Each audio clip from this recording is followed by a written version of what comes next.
everyone, welcome back to the You Need a Budget YouTube channel. My name is Ashley and I was gonna film a different video today, but I've honestly been in kind of a mood. January has felt like the longest month of life and I was a little bit under the weather this week, so I let some things slide around the house. I honestly feel a little bit unsettled and disorganized and I don't want to bring those feelings with me into the new month.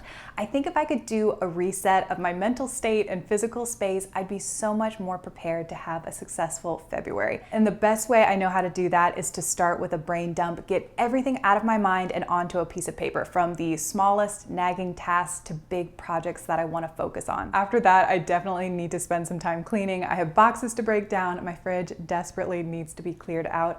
But I'm hoping by the time I get to that point, I'll feel more at ease, more organized, so then I can spend some time reflecting on January. How am I doing on the habits I'm trying to build? How am I doing on my financial goals? Is my budget ready for the monthly rollover?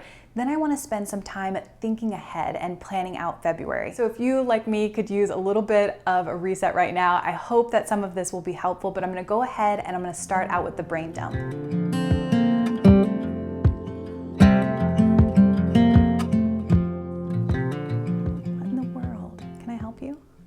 Somebody else is in a mood today too, if I'm being quite honest. I'm not sure who coined the term brain dump. It might have been David Allen in the book Getting Things Done, but I do think it's a really powerful tool. It stops me from stressing about all those little unfinished nagging tasks and it gives me a plan of action. So now that I have this list, I'm gonna do a power hour. I'm gonna put my phone onto airplane mode, set a timer for 1 hour and see how many of these items I can work through.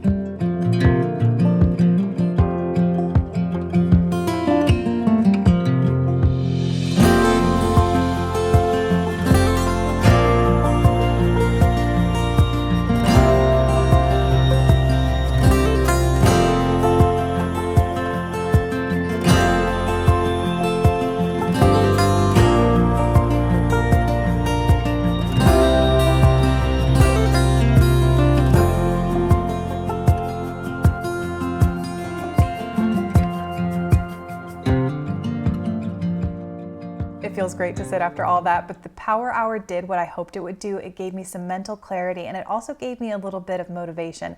So I'm going to channel that all and I'm going to do some reflection on the past month and look at the goals I had set and also how I'm doing on my habits. I ended up going with a really simple habit tracker. I had originally wanted to do that one that was kind of like an RPG game, but I didn't want to have to make a habit of checking my habit tracker, if that makes sense. So I just wanted it to be really simple.